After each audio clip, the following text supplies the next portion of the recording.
അതാണ് ഞങ്ങളുടെ ചോദ്യം. ഞാൻ മുഖ്യമന്ത്രിയോട് ചോദിച്ച ചോദ്യം അതാണ്. അൻവർ പറയുന്നത് തെറ്റാണെങ്കിൽ എന്തുകൊണ്ടൊരു ഭരണകക്ഷി MLA വന്നു 10 ദിവസമായി മുഖ്യമന്ത്രിക്കെതിരെ, മുഖ്യമന്ത്രിയുടെ ഓഫീസിനെതിരെ ഇത്രയും ഗുരുതരമായ ആരോപണങ്ങൾ ഉന്നയിക്കുന്നു? CPM-ന്റെ ഒരു ഘടന എന്താ? CPM-ന്റെ ഒരു ഘടന CPM-ൽ അത് അനുവദിക്കൂ? കോൺഗ്രസിൽ പോലും ഇപ്പോൾ അനുവദിക്കാറില്ല, പഴയതുപോലെയല്ല. കോൺഗ്രസിന് പോലും പറ്റില്ല, ഇപ്പോൾ അഫോർഡ് ചെയ്യാൻ പറ്റത്തില്ല ഇതുപോലെ. അപ്പോൾ 10 ദിവസമായിട്ടൊരു ഭരണകക്ഷി MLA വന്ന് സർക്കാരിനെയും മുഖ്യമന്ത്രിയുടെ ഓഫീസിനെ വെല്ലുവിളിച്ചെന്ന് പറഞ്ഞാൽ ആരെ വെല്ലുവിളിക്കുന്നു?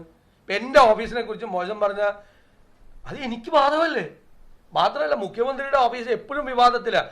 ആദ്യത്തെ ഫസ്റ്റ് ടൈമിൽ ഏറ്റവും സീനിയർ IAS ഓഫീസർ, അമിതാധികാരങ്ങൾ ഉണ്ടായിരുന്ന ശിവശങ്കർ, പ്രിൻസിപ്പൽ സെക്രട്ടറി, ജയിലിലാണ്. ഇപ്പം രണ്ടാമത്തെ ഇതിലും സ്വർണത്തിനെ പറ്റിയും സ്വർണം പൊട്ടിക്കലിനെ പറ്റിയും ഒക്കെ ആരോപണം. സ്വർണ്ണക്കള്ളക്കടത്തുമായി, സ്വർണം പൊട്ടിക്കലുമായി, സ്വർണ്ണക്കള്ളക്കടത്തുമായി ബന്ധപ്പെട്ട 2 കൊലപാതകങ്ങളുമായി മുഖ്യമന്ത്രിയുടെ ഓഫീസിലെ കോക്കസിന് ബന്ധമുണ്ട് എന്നൊരു ഭരണകക്ഷി MLA വന്ന് സംസാരിച്ചിട്ട് അത് തെറ്റാണെങ്കിൽ അയാൾക്കെതിരെ നടപടി എടുക്കണ്ടേ? വേണ്ടേ?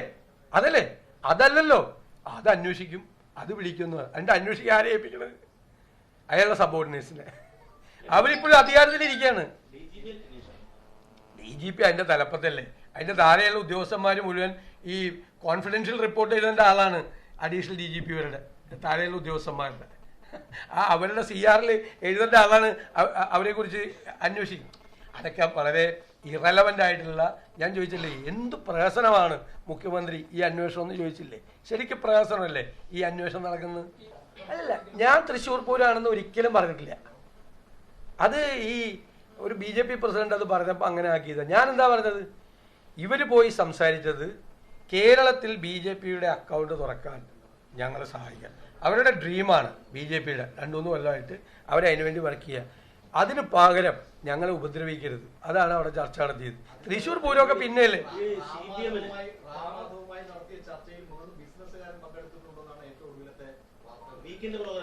ഇപ്പൊ ഈ പരിപാടി ഈ ഒസബലയുമായിട്ട് സംസാരിച്ച കാര്യം ശരിവെച്ചല്ലോ. അതിനെ തുടർന്നാണ് റാം മാധവുമായിട്ട് ചർച്ച നടത്തിയെന്നുള്ള വാർത്ത വന്നത്. അതിൻ്റെ കൂടെ ഉണ്ടായിരുന്നത് ബിസിനസ്സുകാരാണോ ആരാണോ എന്നൊന്ന് പുറത്തു വരട്ടെ, നിങ്ങളൂടെ അന്വേഷിക്കുക. അത് കേരളത്തെ ഞെട്ടിക്കുന്ന വേറൊരു സാധനമായിരിക്കും. രാം മാധവിനെ കാണാൻ പോയപ്പോൾ ADGP-യുടെ കൂടെ ഉണ്ടായിരുന്നത് ആരാണ് എന്നത് കേരളം ഒന്നുകൂടി ഞെട്ടാൻ പോകുന്ന ഒരു സംഭവമായിരിക്കും. ഞാനുണ്ടായിരുന്നില്ല. അല്ല, മുഖ്യമന്ത്രി അതിൻ്റെ അകത്ത് തലേദിവസം പങ്കെടുത്തല്ലേ. ഇങ്ങനത്തെ വിജയം ഇന്ത്യയിൽ ഒരുപാട് സ്ഥലത്ത് ഉണ്ടായിട്ടുണ്ട്. അത് അങ്ങനെ അല്ലാതായിരിക്കുമോ? അവിടെ ഞാൻ ചോദിക്കട്ടെ, ഈ BJP-യെ കുറിച്ച് എന്തൊക്കെയാണ് ആചാരാനുഷ്ഠാനങ്ങൾ, വിശ്വാസം, ഹിന്ദു, എന്നിട്ട് ഉത്സവം കലക്കിയിട്ട് ജയിക്കാനുള്ള പണി നോക്കിയൊക്കെ. ഇവരാണ് ഹിന്ദുവിനെ കുറിച്ച് പറയണത്. അല്ല, ആണ് രാഷ്ട്രീയത്തിനേക്കാൾ വികാരമുള്ളതാണ് തൃശ്ശൂർക്കാർക്ക് പൂരം എന്ന് പറയുന്നത്. ഒന്ന് തൃശ്ശൂരൊന്ന് അന്വേഷിച്ച് നോക്കട്ടെ. മുരളീധരൻ ഇറങ്ങി. മുരളീധരൻ തൃശ്ശൂരുമായിട്ട് ബന്ധമില്ലാത്തതുകൊണ്ടാണ്. തൃശ്ശൂർ എല്ലാ വിഭാഗം ജനങ്ങളുടെ ഒരു വികാരമാണ് തൃശ്ശൂർ പൂരം എന്ന് പറയുന്നത്. അവരത് എല്ലാവരും, എല്ലാം ജാതി മതസ്ഥരും ഉള്ളതാണ്. പിന്നെ ഇത് ക്ഷേത്ര ഉത്സവവുമായിട്ട് കൂടി ബന്ധപ്പെട്ടാണ്. പൂരം കലക്കിയെന്ന് പറയുമ്പോൾ നിങ്ങൾ പല ക്ഷേത്രങ്ങളിലെയും അവിടെ ഉത്സവത്തിന് പൂരം എന്നാണ് പറയുന്നത്, ചില സ്ഥലങ്ങളിൽ ഉത്സവം എന്നാണ്. അതാണ് കലക്കിയത്. ക്ഷേത്രങ്ങളുടെ എല്ലാ വർഷവും നടക്കുന്ന സംഭവമാണ്.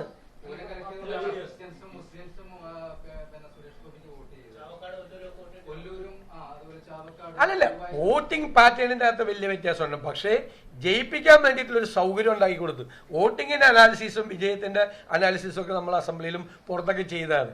പക്ഷേ അവിടെ ഒരു ഭയങ്കരമായ ഒരു വികാരം, ഒരു ഹൈന്ദവ വികാരം ഈ സ്വാഭാവികമായിട്ടും ക്ഷേത്രങ്ങളിലെ ഇത് കലക്കിയതുമായിട്ട് ബന്ധപ്പെട്ടുണ്ടായി. ഇത് നിങ്ങൾ അന്വേഷിച്ച് നോക്ക്. വടക്കേ ഇന്ത്യയിലൊക്കെ ഇലക്ഷൻ നടക്കുന്നതിന് മുമ്പ് ഇതുപോലെ എന്തെങ്കിലും ചെറിയ വിഷയം ഉണ്ടാക്കി ഒരു സ്പ്ലിറ്റ് ഉണ്ടാക്കിക്കും. ഇത് 2 ചേരിയാക്കും. അവിടെ മൈനോറിറ്റി എന്ന് പറയുന്നത് 10% 15% ഉണ്ടാവുള്ളൂ. മജോറിറ്റി മുഴുവൻ കൺസോളിഡേറ്റ് ചെയ്ത് വോട്ട് ചെയ്യിപ്പിക്കും. ഇതൊരു തന്ത്രമാണ്.